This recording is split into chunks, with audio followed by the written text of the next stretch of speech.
Kelly and Kyle here with Cruiser Customizing, and welcome to our three-part lighting series. This week we're going to talk about front-end lighting on your motorcycle, driving light bars, headlights, and all of those types of things. We're then going to follow that up next week with a rear-end lighting section, and then we're going to finish it off with auxiliary lighting in ways that you can truly accent and accessorize your motorcycle.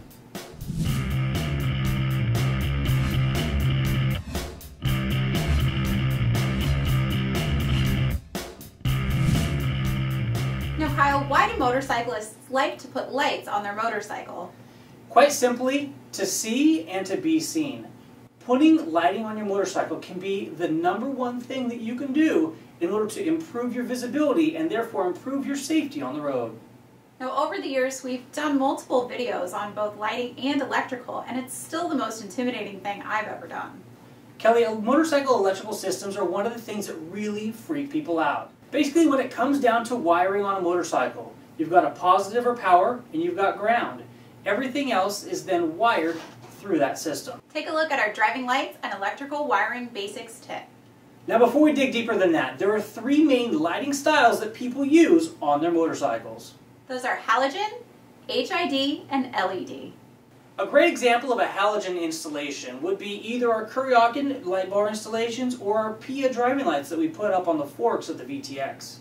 Check out our Wednesday with Greg HID discussion to learn the basics of HID. And when it comes to putting LED front-end lighting on your motorcycle, the Kuryakyn Phase 7 setup completely has you dialed.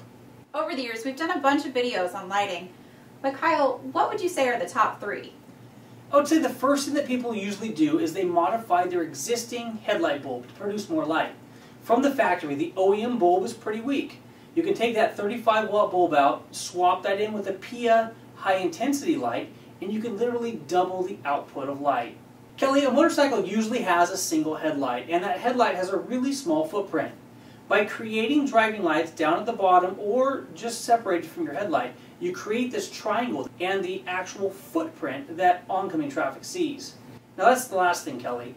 People need to strategically place their driving lights. By adding accessory lights like this, it makes your motorcycle look much larger than it really is. And people approaching something that looks really large are going to tend to avoid it. Now Kyle, what's the best place to go to for people to learn about motorcycle lighting and electrical?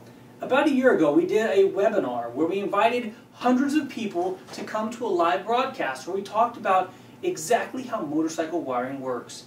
You can find that video here in the step-by-step guide to wiring and illuminating your motorcycle. Now, let's take them on a quick run-through of the different videos that they can look at to learn more specifically about particular installations that we've done in the lighting category. You definitely have to check out the lighting and electrical buying guide.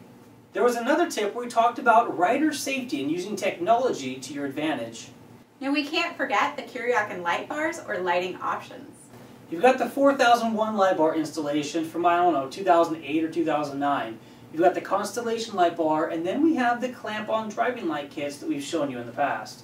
And don't forget the Phase 7. Absolutely. The LED lights of the Phase 7 are some of the most popular accessories that you can put on the front of your motorcycle. Thank you for joining us for this first part of the lighting series. Tune in next week where we talk about rear-end lighting. We'll show Kelly installing a Tombstone taillight on a V-Star 650 and the plethora of things you can do to be more visible from the rear. I'm Kelly and this is Kyle. Thank you for joining us for this week's Cruiser Customizing Tip of the Week. Until next week, take care and ride safe.